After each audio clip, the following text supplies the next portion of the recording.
Bonjour à tous. Il y a l'apparence des choses et c'est le fatras de l'information continue, une émotion chasse l'autre, comme un clou chasse l'autre. Et puis, il y a le mouvement profond, le courant qui, au-delà des apparences et des événements, eh bien, traduit des véritables changements. C'est ce que les journalistes négligent en général et que les chercheurs tentent de mettre en évidence. Bonjour Xavier Hofer. Bonjour. Merci à vous de venir à Télésud présenter votre dernier ouvrage, À qui profite le djihad? C'est un bon titre parce que c'est une question qu'on ne se pose pas, c'est une question qui est pourtant évidente. C'est une vraie question et quand on lit vos 200 pages, d'ailleurs, on n'arrête pas de poser l'ouvrage et de se mettre à y réfléchir, ce qui est plutôt bon signe. Ces 200 pages donc sur le terrorisme qui sont excitantes, qui sont disruptives, comme on dit, et on apprend des tas de choses et on réfléchit longtemps après. Alors, vous avez une thèse, c'est que derrière la nébuleuse des groupes terroristes au Moyen-Orient, il faut chercher la main d'un État, la raison de l'État, l'État qui est capable de stratégie oblique, qui est capable de ruse, de toutes les manipulations, l'État qui n'a qu'une morale, la raison d'État. Bien sûr. Et je vais vous répondre, mais d'abord, je vais rendre à tout seigneur, tout honneur. Le titre génial de ce livre n'est pas de moi.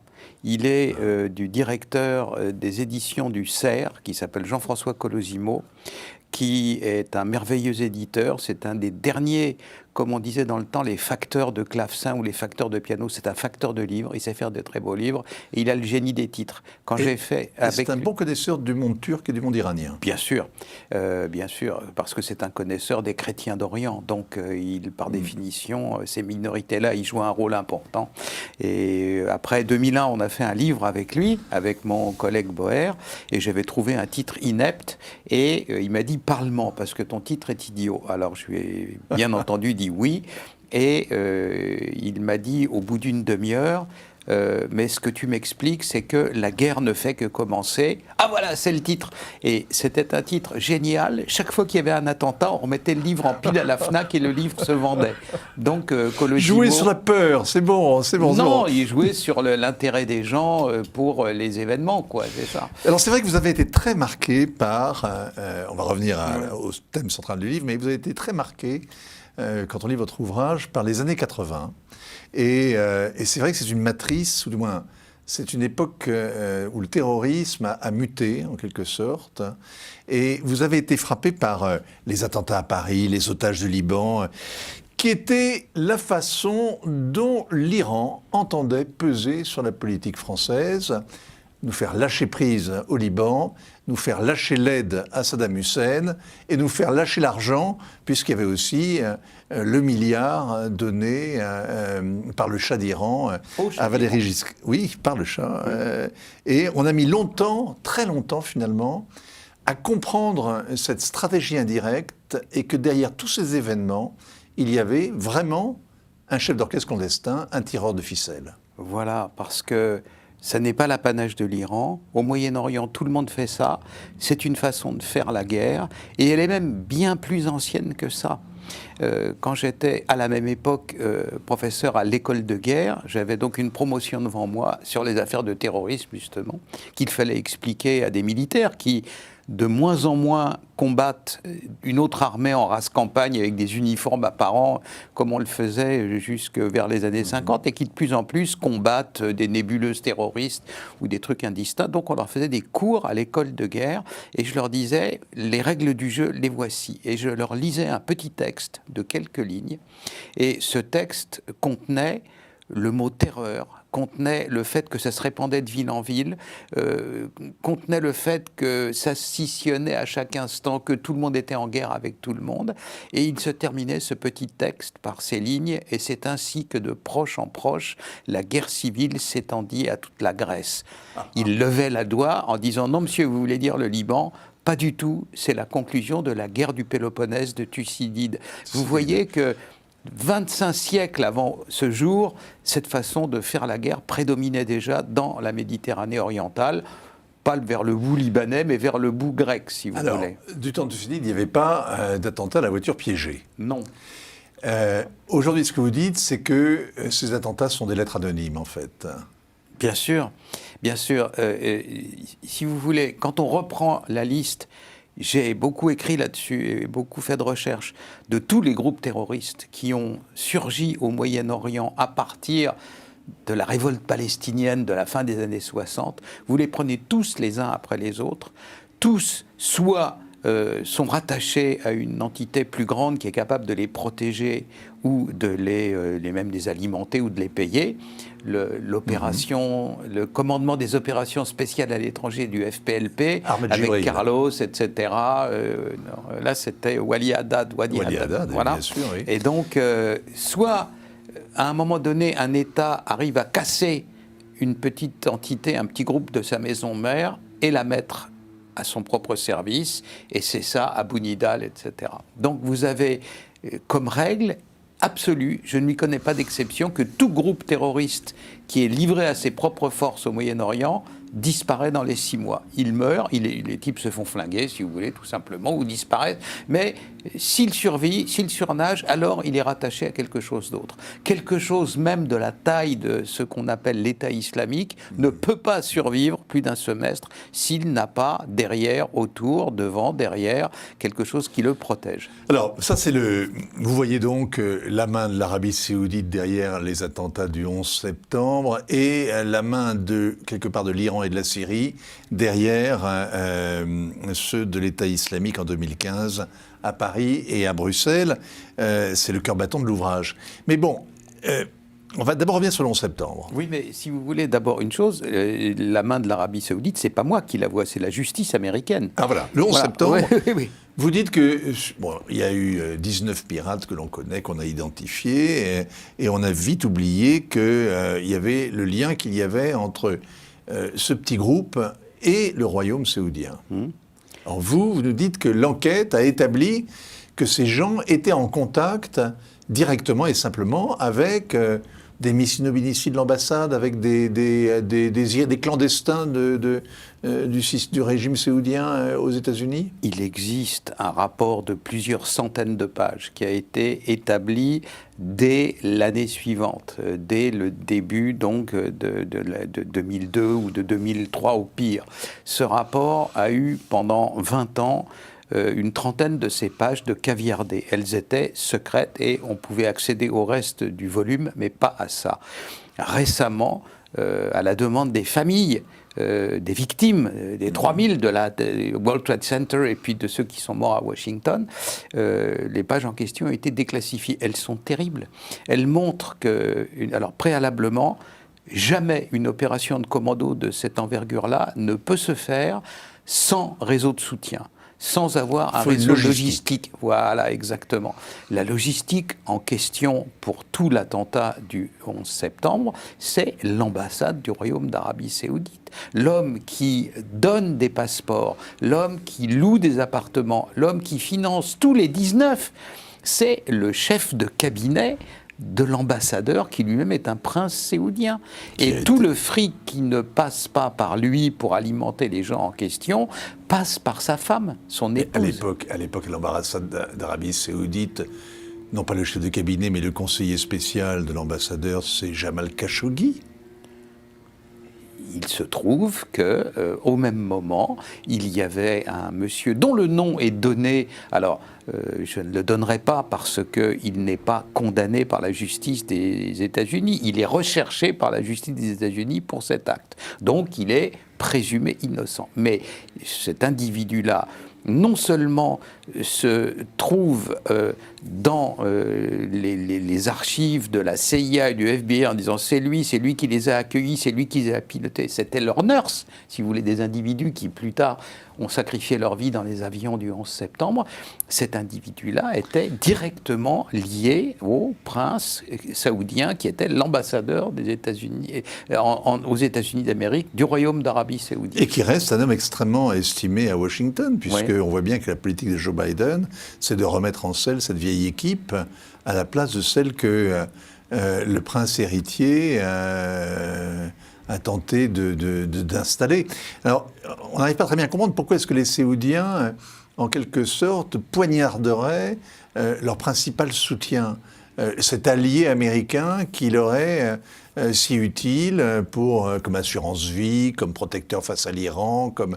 Pourquoi est-ce que le régime saoudien lui-même, et on ne parle pas des fondations, le régime saoudien lui-même aurait ainsi essayé de liquider George Bush et des milliers d'Américains? Il semble qu'on ait sous-estimé à un moment donné l'emprise d'Al-Qaïda et d'Oussama Bin Laden sur une large part de l'appareil d'État saoudien, et que c'est cette part-là de l'appareil d'État saoudien qui a opéré dans le cadre d'une lutte interne, d'une lutte intestine à l'intérieur du régime. Je ne dis pas qu'il y avait une commandite du roi de l'époque, oui, Abdallah ou quelque autre... je dis simplement qu'à l'intérieur du royaume d'Arabie saoudite, il y avait...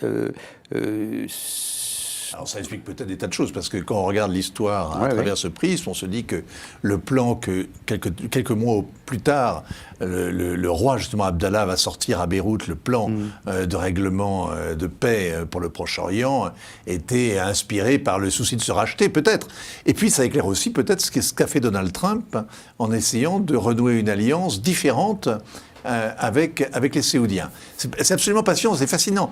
On avait dit aussi à ce moment, juste après le 11 septembre, qu'il y avait eu un réseau d'agents israéliens qui avait semblé pister un certain nombre de pirates, et puis cette histoire s'est évanouie on n'a pas entendu parler. C'est vrai. Je crois, si vous voulez, enfin, je dis je crois pour être gentil, mais je sais, car j'ai parlé à des gens.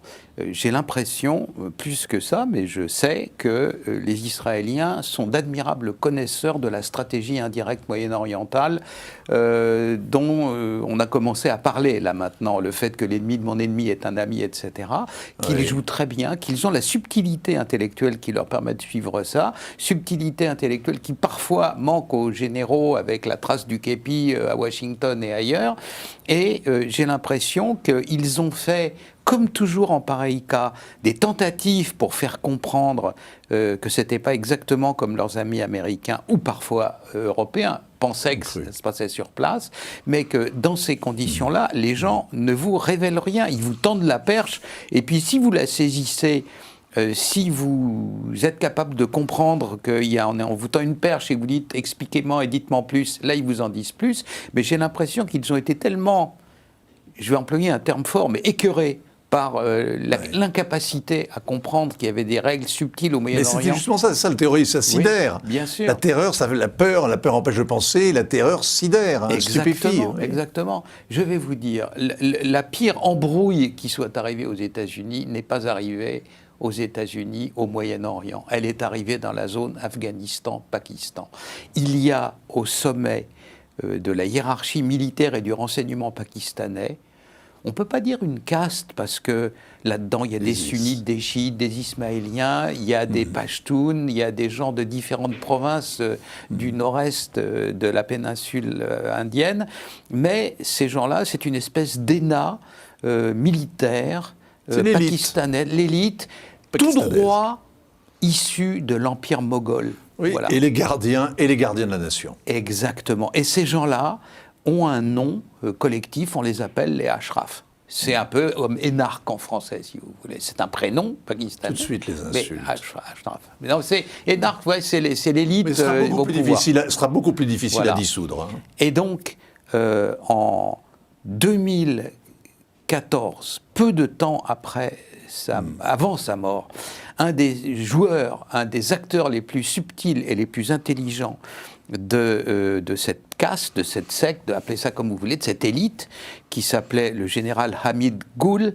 Gul a dit à la télé pakistanaise, un beau jour, le temps viendra de dire comment nous, l'ISI, c'est-à-dire le service de renseignement pakistanais, Inter-Service Intelligence, avons, avec l'aide des États-Unis, battu l'Union soviétique en Afghanistan, et dans un deuxième temps, en Afghanistan, nous avons battu les États-Unis avec l'aide des États-Unis. Comme ils ont battu les États-Unis, comme les États-Unis les Anglais avaient été battus et tous les autres. Il y a une volonté d'empire là qui existe.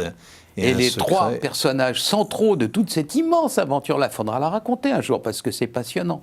Je commence à en comprendre certains des tenants des aboutissants, étaient la très pro-occidentale, la très mignonne, la très charmante Benazir Bhutto, elle-même en plus, pour tout arranger, chiite, ce que les États-Unis n'ont jamais compris, avec 2 autres généraux qui ont joué un rôle absolument essentiel, qui ont monté la salade des talibans, qui s'appelaient Hamidullah, donc Hamid Gul, et l'autre qui s'appelait Nasirullah Babar, ce qui n'est pas forcément un nom en Europe très facile à porter, qui étaient 2 individus brillantissimes, et ils ont pratiqué la stratégie indirecte avec un tel talent qu'en même temps, ils étaient les alliés des États-Unis et en même temps, ils hébergeaient sous le nez des Américains. Les Américains ont un problème avec leurs alliés, c'est récurrent. Oui. Les Saoudiens comme les Pakistanais, c'est à la fois les pires et les meilleurs de leurs alliés.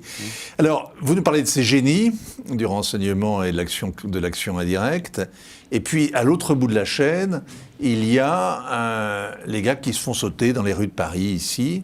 Il y a les terroristes de 2015. Et vous ne pouvez pas croire, donc, que ce soit l'État islamique et ce groupe de terroristes qui ait mis Bruxelles et Paris à feu et à sang. De même, non. Vous savez, ça fait bien longtemps que je traîne dans les banlieues parce que, contrairement à beaucoup de gens, je n'y crains rien. Il ne peut rien m'y arriver. Vous avez affaire là-dedans à des petits loulous, à des petits bandits, etc., tout ce que vous voulez, qui sont illettrés, donc ils ont une mémoire phénoménale. Et encore, il n'y a pas si longtemps que ça, l'année dernière, où j'avais été à Aulnay-sous-Bois pour féliciter le maire à qui on remettait une médaille, Bruno Béchiza, eh bien, en sortant de la mairie à 9h30 du soir, je me demandais un peu comment j'allais rentrer à Paris. Une voiture s'arrête à côté de moi. « Ah, Robert, tu passes chez Calvi, on t'a reconnu, tiens, viens prendre un café avec nous. » Les racailles m'adorent. Voilà. Donc, j'ai eu de longues conversations, mais détendues, pas comme au commissariat de police de côté de la table du commissaire ou en prison, avec ces individus-là. Je peux vous garantir qu'ils sont assez généralement bas de plafond. Certains peuvent être sympathiques comme ça pour prendre un café, mais ils sont assez bas de plafond. Si des individus comme ça ont monté une opération lourde, longue, durable, qui part du fin fond de la zone Syrie-Irak, qui arrive dans la banlieue parisienne à Saint-Denis, par eux-mêmes, comme je l'ai dit à l'époque à un commissaire de police, ils ont fait ça eux-mêmes, je suis la reine d'Angleterre. Voilà, c'est pas possible. Oui, mais regardez à Nice, il y a un gars qui fait un carnage, simplement parce qu'il a les clés du camion. Non, là, il n'y a plus de... C'est une fois de plus, je vous dis, là-dedans, il n'y a aucune espèce d'élucubration. Ce sont des faits qui proviennent de la justice, généralement. Vous avez des réquisitoires de justice pour le procès, justement, du Bataclan. Combien de gens? La logistique des attentats de Paris et de Bruxelles, c'est combien de personnes? personnes? Plus de 150 individus. 150. Plus de 150. Rémunérés? Payés, avec toute une logistique pour les récupérer au fin fond de la Méditerranée, de les amener jusqu'à Bruxelles ou dans la région parisienne. Rien que dans la région bruxelloise, une dizaine de planques différentes. Tout ça est dans les réquisitoires de justice, il suffit de les lire. Les individus en question, j'en donne là-dedans les noms. Quoi. Et voilà, alors, vous êtes très inquiétant aussi parce que vous soulignez la menace que représente pour la France de 1500 à 2000 individus qui ont basculé dans l'islamisme armé. C'est davantage, effectivement, que tout ce qu'a pu aligner comme effectif l'ETA, la branche française de l'ETA, l'équivalent des Brigades Rouges qui étaient en franc-section directe, les Bretons du FLB, même etc. l'OAS, même tout ça, ça même n'a rien à voir. Exactement, l'OAS Pétrogène, etc., qui remonte aux années 60. C'est beaucoup de monde, 1500 à 2000, c'est effectivement impressionnant, c'est une petite armée. C'est monstrueux, c'est monstrueux. Et même, à un moment donné, ce qu'on appelle l'entité État islamique elle-même, ça n'a rien à voir avec un groupe terroriste. Imaginez, je vous garantis que ma source ne saurait être meilleure à l'échelle française. Le jour où il lance l'État islamique, la grande offensive de la deuxième moitié de l'année 2014, où ils vont conquérir toute la partie sunnite de l'Irak au nord-est et une partie de la Syrie, l'État islamique a plus de véhicules blindés et de chars d'assaut que l'armée française. Ouais. Alors, à ce moment-là, vous connaissez le effectivement. Moyen-Orient, un groupe terroriste, c'est 300 traîne-patins avec des kalachnikovs et des kéfiers, c'est pas une armée avec des drones, avec des fusées, avec des canons, des chars d'assaut, plus que l'armée Oui, française. plus le pétrole qu'ils exploitent, Et qu'ils voilà. vendent, plus Ouais. les cimenteries, etc., etc. Alors, dans votre livre, c'est foisonnant, il y a énormément d'informations, et puis alors, il y a surtout une mise en perspective qui est vertigineuse, parce que vous faites en quelque sorte le bêtisier de la stratégie américaine occidentale. On voit comment les Américains partent en guerre pour abattre Bachar el-Assad, puis ils changent finalement de cible.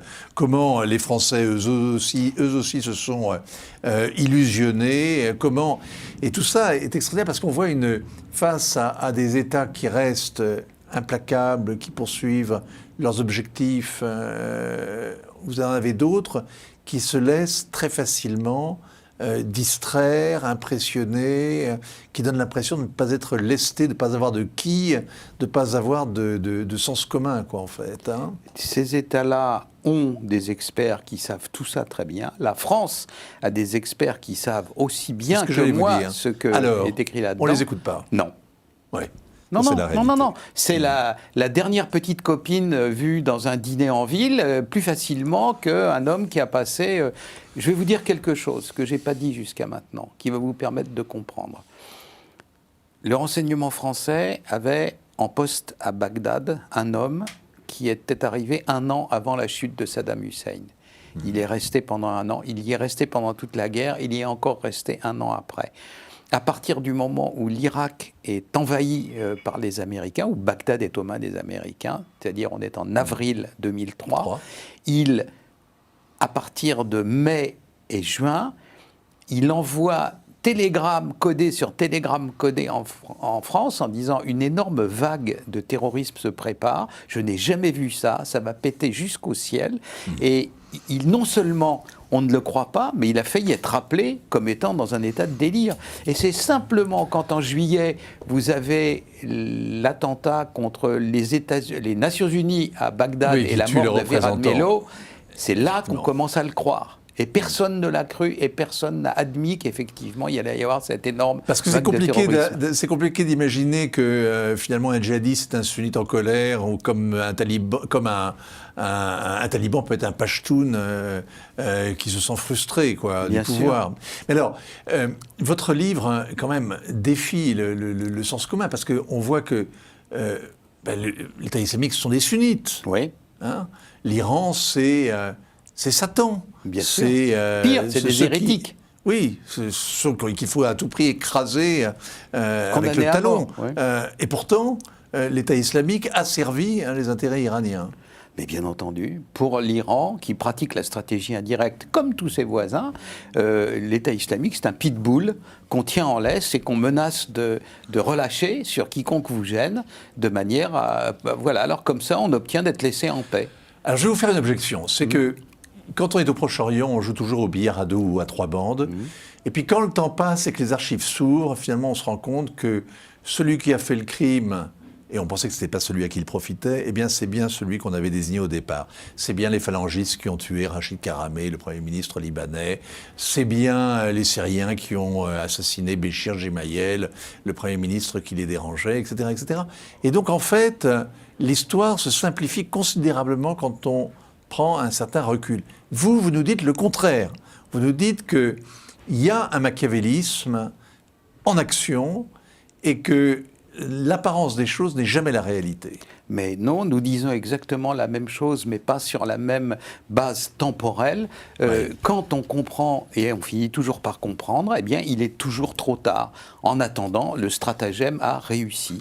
Voilà, c'est exactement comme ça que ça se passe. Alors, ce qui est frappant, c'est l'hospitalité, c'est l'aide que l'Iran a apportée à toutes sortes de djihadistes qui étaient en cavale. Bien sûr, oui. Et ça depuis vous vous souvenez du parangon du sunnisme wahhabite en Afghanistan qui était Gulbuddin Hekmatyar. Il était à Téhéran, voilà, bien sûr, tous. Mais pas Ben Laden. Ah si, à un moment donné, il y est passé. Bien sûr, bien sûr. Alors, ces dernières semaines ont été marquées par... il y avait même sa femme et ses énormément enfants. parce qu'il y a des tas de choses patientes. Là, sur la Bosnie-Herzégovine, ce que vous dites est formidable. Et je ne l'ai pas lu ailleurs. Moi, j'ai été très frappé. Il y a beaucoup de choses.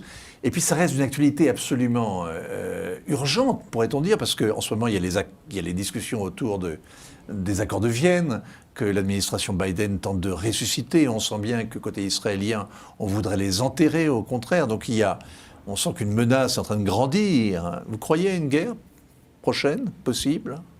Dans les Balkans ? Oui. Non, en Iran, entre l'Iran et Israël. Je ne pense pas. Je pense qu'ils continuent à se parler. On va être obligé de se quitter, mais je voudrais, avant de nous quitter, présenter Sécurité Globale. C'est une revue trimestrielle que vous avez, j'imagine, inventée. Non, il y a eu 2-3 rédacteurs en chef avant moi. Je suis le dernier d'une série de rédacteurs en chef. Ouais. Il y a un comité de rédaction qui est impressionnant, et il y a toutes sortes de chroniques et de rubriques. Dans ce numéro, il y a une enquête formidable sur le groupe Wagner, une société militaire privée russe, qui intervient beaucoup en Afrique, au Mozambique. De stratégie indirecte. Voilà. Alors qu'on voit intervenir au Mozambique, à Madagascar, ce que j'ignorais, au Mali, en Centrafrique, où ils marchent sur les pieds, et les Rangers des Français, et un peu partout. Et vous expliquez, ce papier est formidable parce qu'il est très complet, et on comprend enfin la stratégie indirecte russe, avec plusieurs façons d'utiliser comme ça. C'est ce qu'on appelait ça des mercenaires autrefois. Oui, bien sûr. Ça ressemble beaucoup aux mercenaires. Quand on est poli, on dit société militaire privée, autrement c'est une milice ou des mercenaires. Oui, grande compagnie, disait-on, au Moyen-Âge aussi. Les Lansquenets. Bon, alors, Sécurité Globale, vraiment, ça vaut le coup. Et puis, À qui profite le djihad ?